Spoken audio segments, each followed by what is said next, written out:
મારી માટે અહીંયાથી direct flight is very convenient, એટલે હું મોસ્ટલી એર ઇન્ડિયામાં જ ટ્રાવેલ કરું છું. અને કદાચ નવાઈ લાગશે કે 24મી જાન્યુઆરીએ જ્યારે હું લંડન પાછી આવી ત્યારે આજે સેમ એરક્રાફ્ટ છે ને એ એરક્રાફ્ટમાં હું આવી હતી. હેલો એવરીવન, હું લજા લાકડાવાલા શાહ તમારું સ્વાગત કરું છું ઓન ખબર છે. આજે આપણી સાથે છે હેરોના મેયર અને એમની સાથે આપણે થોડી વાત કરશું એ રિલેટેડ કે 12 જૂને જે ઇન્સિડન્ટ થયું હતું અમદાવાદમાં, એર ઇન્ડિયાનું પ્લેન ક્રેશ થયું હતું, જે વિમાનમાં 242 લોકો હતા અને એમાંથી 241ની ડેથ થઈ હતી. એમાંથી ઘણા બધા બ્રિટેનના લોકો હતા, ઘણા લોકોએ પોતાના ફેમિલી મેમ્બર્સ ગુમાવ્યા છે. આજે આપણી સાથે છે મેયર, જેમનું નામ છે અંજનાબેન, અને હેરોના મેયર છે. ત્યાંના થોડા લોકો છે જે એ પ્લેનમાં હતા, જેમને ફેમિલી મેમ્બર્સ ગુમાવ્યા છે. તો એમના થકી આપણે સાંભળશું કોઈ એવી સ્ટોરીઝ જે ત્યાં રહેતા હોય લોકો અને એમને ખબર હોય કે એ પ્લેનમાં હતા. તો we would like to hear from Anjana ma'am. Please welcome on Khabar Che, and we would like to hear some such stories which is from Hero and je tamne khabar hoy. હેરોમાંથી ને ઘણા બધા ફેમિલીએ loose કર્યા છે. એ લોકોના either મા બાપને કે મમ્મીને કે પપ્પાને કે ફાધરને કેવી રીતના. એટલે એવા તો ઘણા બધા આપણી પાસે છે કે જે હેરોમાંથી ને ગુજરી ગયા છે. પણ જે જેની વધારે બધા વાતો કરે છે એ છે અર્જુનની બાબતમાં, કે જે એની વાઇફના એશિસ વિસર્જન કરવા ગયો હતો ઇન્ડિયા, અને આવતી વખતે પ્લેનમાં એનું પ્લેન ક્રેશ થયું. અને એને 2 નાની દીકરીઓ છે, અને એ દીકરીઓ ઓબ્વિયસલી અત્યારના બહુ નાની છે અને એ લોકોને ખબર પણ નથી કે એકચ્યુઅલી શું થયું છે એમના મા બાપને, કે એના ફાધરને શું થયું છે. તો એ એક સૌથી વધારેમાં વધારે આપણને કે ને કે બહુ દુઃખ થાય, બહુ દુઃખજનક જે સ્ટોરી છે એ અર્જુનની અત્યારના છે. અને એ એકચ્યુઅલી જે સમાજમાં છે, એ સમાજના જે બધા માણસો છે એ બહુ ખૂબ સારી રીતે એને મદદ કરે છે. અને અહીંયા એ છોકરીઓની માટે ફંડરેઇઝ પણ શરૂ થઈ ગયું છે અને સારા એવા પૈસા પણ એ લોકો એની માટે કલેક્ટ કર્યા છે. તો હોપફુલી કે એ લોકોનું ફ્યુચરમાં છોકરીઓને પૈસા મદદ કરશે. અને આઈ એમ શ્યોર કે એના ફેમિલીમાં એના બા છે, એની માસી છે, એના કાકા કાકી છે, એ લોકો એ દીકરીઓનું ધ્યાન રાખશે અને ઉછેરીને મોટી કરશે. હવે એવી રીતે જોવા જઈએ તો બીજા આપણા ઓળખીતામાં સગાઓમાં પણ એવા હોય, પણ એમ કે દૂરના સગા હોય જે આપણને ખબર પડે કે ઇન્ડિયા ગયા હતા ખાલી થોડા વખત માટે કે કંઈક કામ કરવા માટે ગયા હતા અને પાછા આવતા એમના એક્સિડન્ટ થયા. અમારા વર્ષો જૂના એક અમારા માસી છે અને એમના ફેમિલી બધું અહીંયા જ લંડનમાં જ રહે છે, સાઉથ લંડનમાં. તો એ માસી ના દિયર ગુજરી ગયા, રમેશભાઈ, કે જેને હું હમણાં અમારી 22 ગામ સમાજની 50 વર્ષની એનિવર્સરી ઉજવી અમે લોકોએ 16th મે ના. અને ત્યારે હું એમને મળી હતી અને મને કહેતા હતા કે તું મેયર બની ગઈ, અહીંયા આવો અમારા ટેબલ આગળ અને અમે બધા બેઠા છે, તમારી સાથે ફોટો પડાવો. તે મારા રમેશભાઈ માસા જે છે એમની સાથે મેં જઈને બધાના ભાઈઓ બહેનો સાથે બધા સાથે ફોટો પણ પાડ્યો. તો એકચ્યુઅલી સો સેડ કે we just met not that long ago, અને અત્યારના હી ઇઝ નો મોર.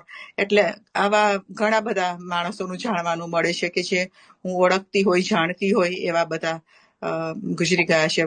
બીજું શું થઈ શકે આપણાથી? આપણે ફક્ત ભગવાનને પ્રાર્થના કરી શકીએ કે એ બધા આત્માઓને સદગતિ આપે, ચીર શાંતિ આપે, અને એમના કુટુંબીજનોને, એમના સગાઓને એ દુઃખ સહન કરવાની શક્તિ આપે, અને સાથે સાથે એ લોકોને ઓબ્વિયસલી એ પણ સ્ટ્રેન્થ આપે કે આગળ એમનું જીવન એ લોકો સારી રીતના જીવી શકે.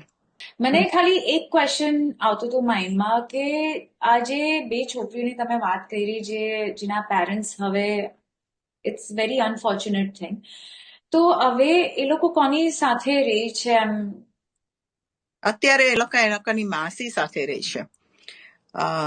કે હું અર્જુનની જયારે પ્રાર્થના હતી, અર્જુનભાઈની પ્રાર્થના સભા હતી, ત્યારે હું ગઈ હતી અને ત્યારે એમના બેન મને મળ્યા હતા, એમના વાઈફના બેન, એટલે કે અર્જુનભાઈના સાળી મને મળ્યા હતા.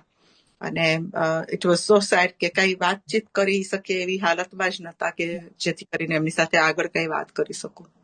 પણ એટલું જ કહી શકું કે અત્યારના છોકરીઓનું ધ્યાન જે રાખે છે ને એ બહુ સારી રીતના રાખે છે. That's very good to hear. ને આવી જ એટલે જે એર ઇન્ડિયાનું આ પ્લેન ક્રેશ થયું તે અત્યારે તો આપને ખબર એક્ઝેક્ટ એના જે પણ રીઝન્સ હોય we don't know, but normally શું તમને ક્યારેક એર ઇન્ડિયાનો કોઈ experience or sum good experience or bad experience થયો છે ખરી એવું કઈ? હું મોસ્ટલી એર ઇન્ડિયા જ યુઝ કરું કે અચ્છા. our national airline. Obviously, it's been taken over by Tata now. તો હું ઘણા બધા વર્ષોથી એર ઇન્ડિયામાં જ જઉં છું because Ahmedabad direct flight air India જ લઈ જાય છે અહીંયા લંડનથી. અને being having a elderly mother, મારી માટે અહીંયાથી direct flight is very convenient. એટલે હું મોસ્ટલી એર ઇન્ડિયામાં જ ટ્રાવેલ કરું છું.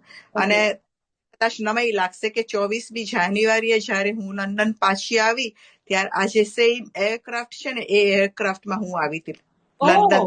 ઓકે. અમદાવાદથી London same flight I took on the 24th of January, same time બધું જ. પણ મહારાજની કૃપાથી અમે બધા સારી રીતે અહીંયા ઘરે પહોંચી ગયા. પણ એર ઇન્ડિયાની બાબતમાં વાત કરીએ તો આઈ થિંક ઇટ ઇઝ મારા પોતાના પર્સનલ પ્રોબ્લેમ્સ હતા અને હું એ લોકોની સાથે ડાયરેક્ટ ડીલ કરતી હતી. બીકોઝ આઈ થિંક આપણે ઘણી બધી વખત બધું ચલાવી લેતા હોઈએ છીએ પણ જ્યારે આપણે કંઈ કશું જોઈએ અને જ્યારે બરાબર ના હોય તો એના વિશે વાત કરવી બહુ જરૂરી છે. અને અમે લોકો જ્યારે લંડનથી અમદાવાદ જતા હતા ત્યારે ઇવન ધો it was a big class અને તો પણ સીટ રિક્લાઇન નથી થતી. એ લોકોને ખબર હતી કે સીટ રિક્લાઇન નથી થતી તો પણ એ લોકોએ મારા મમ્મીને એ લોકોએ એવી સીટ આપી હતી કે જે રિક્લાઇન નથી થતી, જેને સૌથી વધારે જરૂર હતી અને જેના માટે અમે બિઝનેસ ક્લાસમાં ટ્રાવેલ કર્યું બીકોઝ એમને સુવું જ પડે, એ બેસી ના શકે આખી ફ્લાઇટમાં.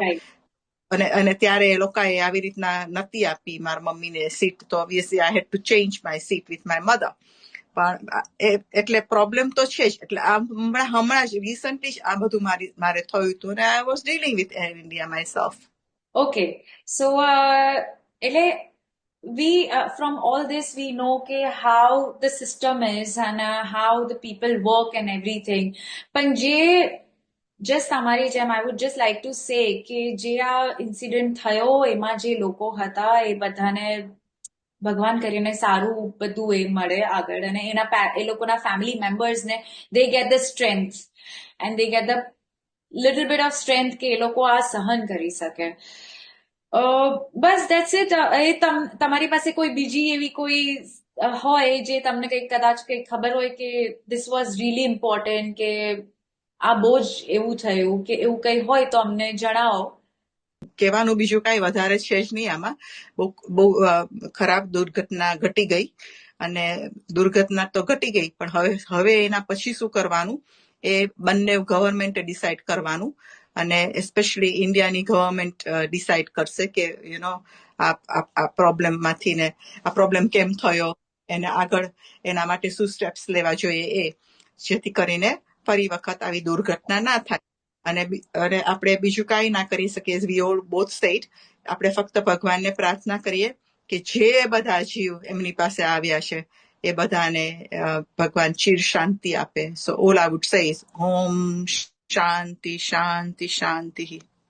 બધા જેટલા પણ સાંભળે છે, જેટલા પણ જોશે એ લોકોને ખબર પડશે કે જે આ મેઇન એક સ્ટોરી હતી અને જે છોકરીઓનું જે ખબર પડશે એટલીસ્ટ દે વિલ નો કે દે આર વિથ સમવેન અને એ લોકોનું ધ્યાન પ્રોપર રાખવામાં આવે છે અને જે whatever that happened. So thank you so much. તમે અમારી સાથે તમે અમને આટલો ટાઈમ આપ્યો and thank you and hopefully I will see you again soon on ખબર છે. Thank you so much ma'am. નમસ્તે.